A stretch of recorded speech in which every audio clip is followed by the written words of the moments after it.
Xin chào các bạn đã quay trở lại với kênh YouTube Review 5 phút. Trong tinh nghịch, ở những tập mới nhất, chúng ta đã thấy Vương Lâm được Lý Nguyên trợ giúp đi vào bên trong Tam Phẩm Các rồi đúng không? Và cũng nhờ có sự trợ giúp của Lý Nguyên, Vương Lâm rốt cuộc cũng học được tiên thuật hô phong, thậm chí còn hốt được cả tòa Tam Phẩm Các. Tòa Tam Phẩm Các này, sau đó Vương Lâm đã mang về luyện hồn bộ lạc.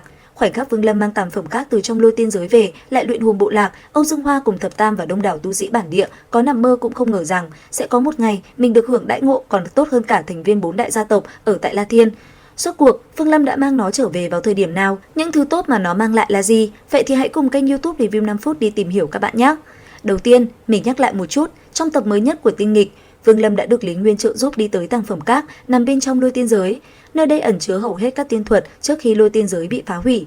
Tuy nhiên, nơi này hiện đang bị tứ đại gia tộc, những gia tộc thừa kế từ tiên giới tại La Thiên tinh vực nắm quyền kiểm soát.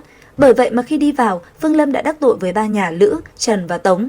Nói trắng ra, tổ tiên của 4 nhà này từng là tiên nhân trong Lôi Tiên giới và họ nắm giữ phương pháp đúng đắn để hợp lực mở Tam Phẩm Các. Sau đó suốt mấy vạn năm qua, Tam Phẩm Các gần như bị 4 gia tộc này độc chiếm. Mỗi lần Lôi Tiên giới mở ra, 4 nhà đều cử một tu sĩ dương thực đến trấn giữ, chỉ cho phép đệ tử trong tộc vào tìm kiếm cơ duyên. Còn người ngoài họ, nếu không bị đuổi đi thì cũng bị lấy mạng tại chỗ. Nhưng không phải cứ vào được bên trong là có thể tùy ý chọn tiên thuật. Tam Phẩm Các chia làm 9 tầng, càng lên cao thì phẩm cấp tiên thuật càng lớn. Sau khi mở ra, bên trong có một tinh thạch dùng để kiểm tra tu vi, độ cao của tầng có thể vào sẽ do thực lực mạnh yếu quyết định.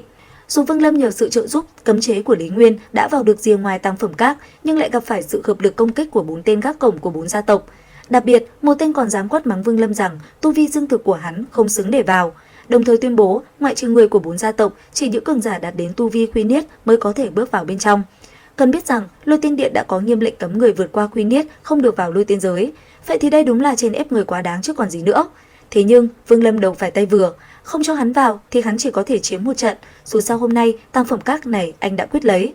Sau đó, trong thế 1 địch 4, Vương Lâm phối hợp với Tử Mẫu Đạo Khô cùng mảnh vỡ đại ấn của Lôi Tiên giới mà hắn đã luyện hóa từ trước. Trong trận chiến đó, vừa bắt đầu, Vương Lâm đã tiễn một tu sĩ lên đường. Còn tu sĩ dương thực nhà họ Lữ, dù đã kịp thời né tránh, nhưng cũng phải trả giá bằng việc tự bạo xác thịt mới giúp nguyên thần thoát thân. 4 đánh 1 mà còn thiệt hại như vậy, cục diện này khiến 3 người còn lại hoàn toàn câm nín, đành phải thừa nhận Vương Lâm đủ tư cách vào Tam Phẩm Các.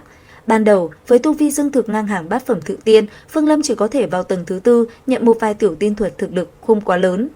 Thế nhưng, Vương Lâm lại nảy ra ý tưởng táo bạo, trực tiếp mang thi thể cửu phẩm tiên quân Thanh Xương ra để thử. Bằng cách lách luật này, Vương Lâm tiến thẳng lên tầng 9 của Tam Phẩm Các. Nơi đó có một bức tranh vẽ đồng tử ngồi thiền dưới gốc cây.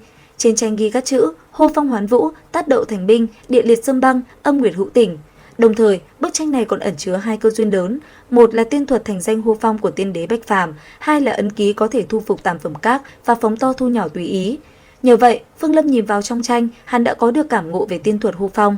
Thế nhưng, khi Vương Lâm đang chìm đắm trong thế giới lĩnh ngộ tiên thuật hô phong và vô thức bước ra khỏi Tam Phẩm Các, ba lão giả kia lại muốn thừa nước đục thả câu, thừa lúc hắn đang ngộ đạo để đoạt lấy cơ duyên. Kết quả, Vương Lâm đã thi triển thành công tiên thuật hô phong của Bạch Phàm.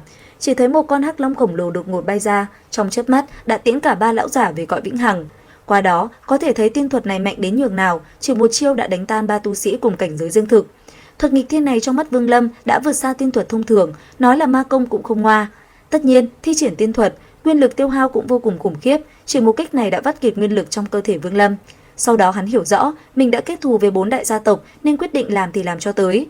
Vương Lâm liền dùng ấn ký thu được từ bức tranh, thu nhỏ Tam Phẩm Các lại bằng lòng bàn tay rồi nhét vào túi trữ vật.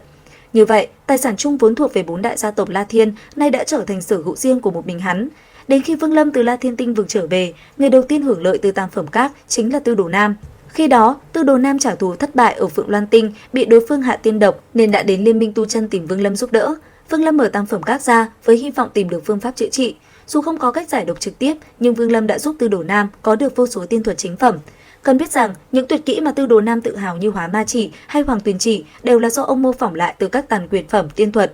Nay sở hữu những tiên thuật nghịch thiên này, đối với ông chẳng khác nào trúng số độc đắc, khiến Tư Đồ Nam phải thốt lên rằng tiểu tử Vương Lâm quả thực quá trượng nghĩa. Và tiếp theo, người hưởng lợi thứ hai chính là luyện hồn Tân Tông ở Yêu Linh Chi Địa. Khi Vương Lâm lúc này đã đạt tu vi Quy Niết, cùng Tư Đồ Nam khám phá Yêu Linh Chi Địa, hắn đã ghé qua luyện hồn bộ lạc quan sát. Lúc này, dưới sự dẫn dắt của Thập Tam và Âu Dương Hoa, luyện hồn Tân Tông đã phát triển thành thế lực lớn thứ 10, sánh ngang với Thiên Yêu Cửu Quận.